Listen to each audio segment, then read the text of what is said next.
nandito yan. Curious lang ako sa inyo, Senator Gandhi, Senator Ron. At sa tingin yung mga pagkakaroon niyo sa mga pinagdaanan sa Jerry, ako muna sasabihin. Una-una, very obvious na kaya na bawasan ng iba, yung ganito kayo, mga apat-apat. Ang lamang sa akin ni Senator Binya sa lahat ng bagay. Of course, biktima tayo ng impression. Ang pananaw mo sa akin, iba. Pati Google mo, may ibang totoo, may ibang hindi totoo. Pero ang nakaka-identify sa kanila, dahil sa puso. At meron pang isang bagay na sa ibaba panuso na importante yan. Dahil yung pag-isip, alam mo, kung ano na narinig mo, nakikita mo, yun ang huhubog ng pag-isip. Pero yung puso, yan yung orang ng pasas. Doon ako nakaka-identify pagpapareho ng bibig. Para maraming ako doon. Dahil sa prinsipyo, hindi yung sinsiling bagay. Pero ibang issue. Pareho kami ako, pareho kami mamarit. Hindi kami sumusunod sa agos. Kaya, tama-tama. Senator Mepembe, sa team, production team, mga mamarit ito, hindi sumusunod sa agos. So yun ang pagkakapareho, hindi lang namin ang dalawa, ni Senator Robin, kundi din yung buong team na bubog ng project. Yung kapag napakulong kayo, paano nang mababaganalan para lalo pa kayo tumakas na bagay? Ang ikaw ba, Senator Robin, ang nangyayang layo mula sa pagdala nito? Alam niyo po, malinaw pa sa aking alaala doon sa Scout Santiago. Kung saan mo ako pinupuntahan, di ba may terrace doon? May terrace doon. Hindi ko talagang malinaw. Nangyayari sa TV yung revolusyon. Nangyayari. Lumabas si Sir Greg. Sabi ko, eto na. Eto na yung natin. Magliligtas sa generation natin. Aminado naman lahat na panahon na yun, talagang si Sir Greg ang laman ng radio, TV, sa lahat. So parang hindi na, pag gano'n ang edad mo, 13 years old, hindi na mapupura sa isip mo kung sino yung sinusundan mong imahe. Kaya kung tinatanong ako lagi, bakit ka ba naging revolusyonaryo? Lagi na tinatanong sa akin. Pagka nagsasalita ako, iniimbitahan ako, paano ka naging revolusyonaryo? Lagi kong sinasabi, si Gregorio Honasa. Siya yung naging unang image ko ng revolusyon. So pag sinabi natin yung, talagang kinokopya namin siya. Kung sasabihin natin sa katapangan, hindi ko aabutin yung katapangan ni Sir. Pero yung puso, palagay ko, iisa ang puso namin, Sir. At yung katangayan namin, meron kami katangayan sa isa. Nahanda namin isulong yung liig namin sa pinaglalaban natin. Kasi marami dyan, sat-sat lang. Matapang lang sa salita. Pag nandyan na, hindi mo na makita. Pero si Sir Greg, talagang nandun lagi yung liig niya. Ano? Yun yung katangian na pareho kami. Sa pagwapuhan, lamang na lamang si Sir, siyempre. Talo tayo dyan. Kapag pinanatas si Ganon, si Manay-Asper, magandang dito sa sino ito mas malita? Si Atty. Topacio. Salamat.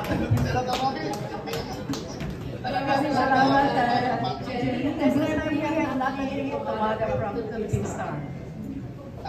Excuse me po, may sisingit lang ako with the kind permission of Senator.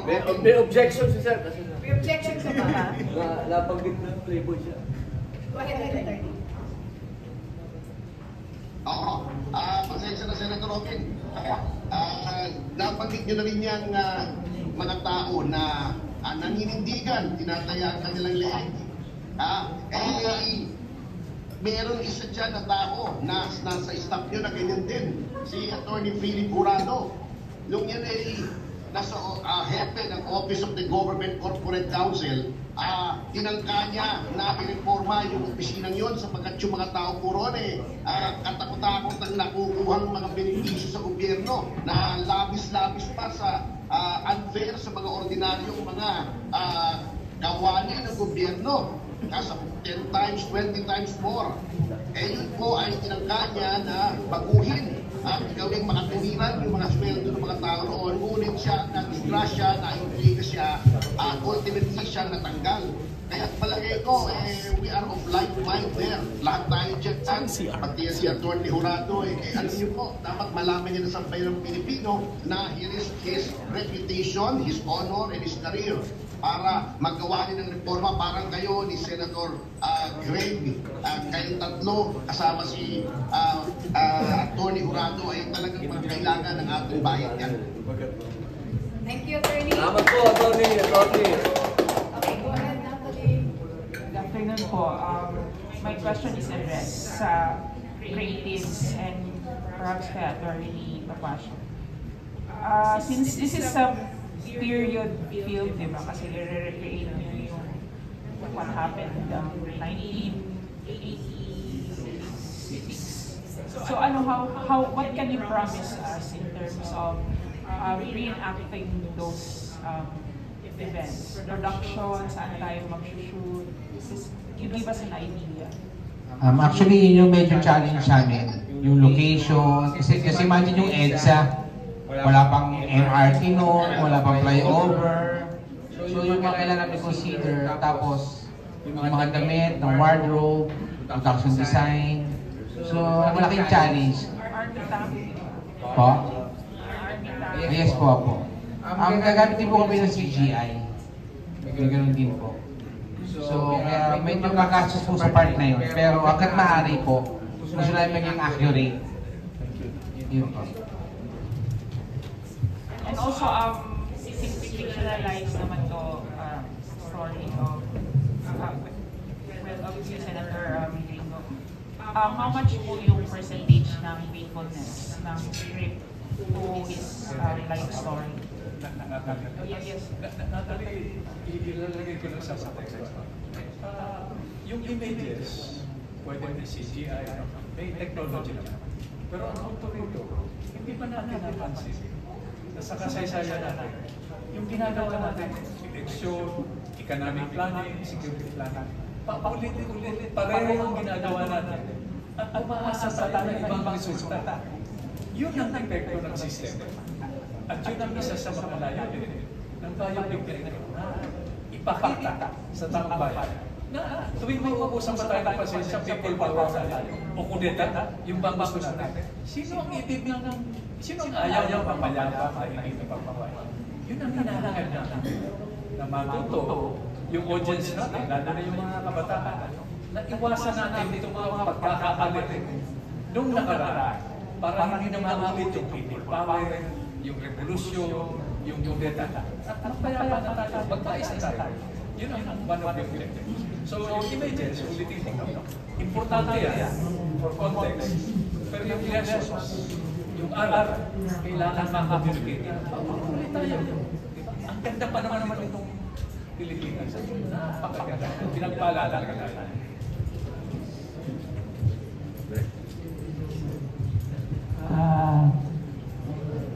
Ginamit mo yung word na fictionalized. Sa tingin ko, hindi naman kami masyadong lumayo sa katotohanan. Siguro may mga binali lang kami mga detalye para mapabilis yung kwento, para mas madaling maintindihan ang mga plot points. No? Pero I think we try our best na maging faithful sa kwento. Lalo pa na kasama namin yung subject sa pag-buo actually ng script. So, last question for Senator Gringo. May tanong kasi dun sa likod eh.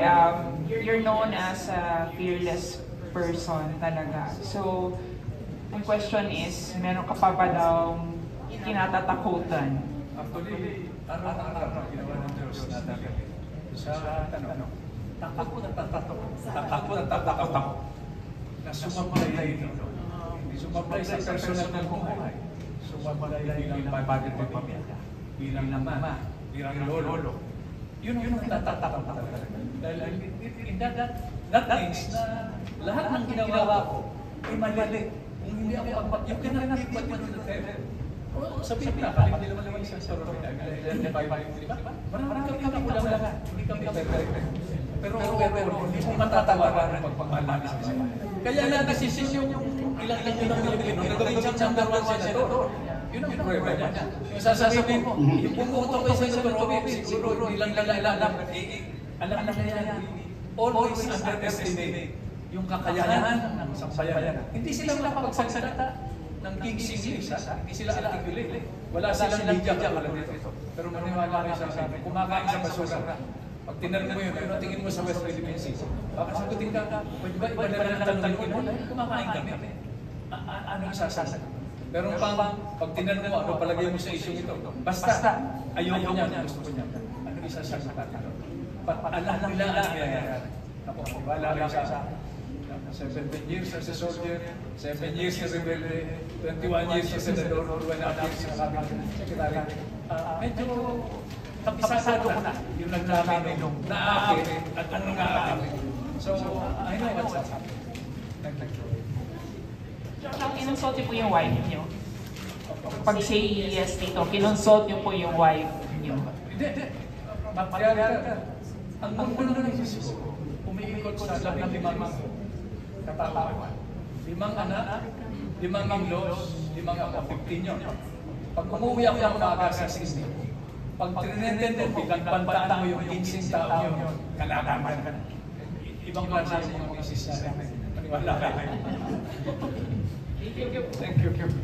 Thank you so much, Nali. And of course, to accommodate the final question will come from Mercy Lijarde.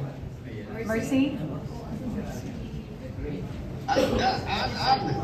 May hahabol lang ako dun sa kay Natalie na isang insight. Tita Mercy. Meron lang, attorney, meron ka akong sasabihin? Attorney? May hahabol lang ako kay Natalie.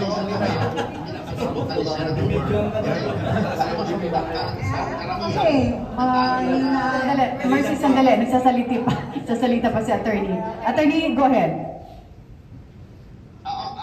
Next lang naman ito, with the kind permission of Senator Greg, Senator Robin, sa marami naming pagpupulong tungkol sa pelikulang ito ni Senator Greg, nagtatanong kasi ni Natalie kung anong kinakataputan ni Senator Greg. May nasabi siya sa akin that struck me nung kinikwento niya yung mga combat experiences niya. Sabi niya sa akin, once you have faced death, you are no longer afraid of dying. What you are afraid of is dying without a purpose. At that stuck to my mind, so much so na, sinabi ko kay Eric, isama mo ito doon sa isa sa mga linya sa ating pelikula because that is a very appealing quote and that gives you the kind of character that Senator Gringo has. Talagang tumatak sa akin yun. Once you have faced death, you're no longer afraid of dying. What you are afraid of is dying without a purpose. Napakaganda. Alright. Thank you so much, attorney. And this time, Mercy Lijarde. Good evening sa ating lahat po. Senador, bago ang lahat, gusto ko batiin bilang isa sa nominado Darling of the Press ng PMPC 40th gagawin sa July 21 sa ni Henry Setter. Congratulations. Darling of the Press. Darling of the Press. Nominee, one of the nominees. Nominee siya. Ang tanong ko, Senator Robin, bata ka pa nung panahon ng martial law, di ba? Bata ka pa nun. Anyway, kung kasakaling naging kasing edad ka nun, Mr. Gringo, kaya Honasan, tatalunin mo ba o magre-rebelde ka ba sa mga Marcos?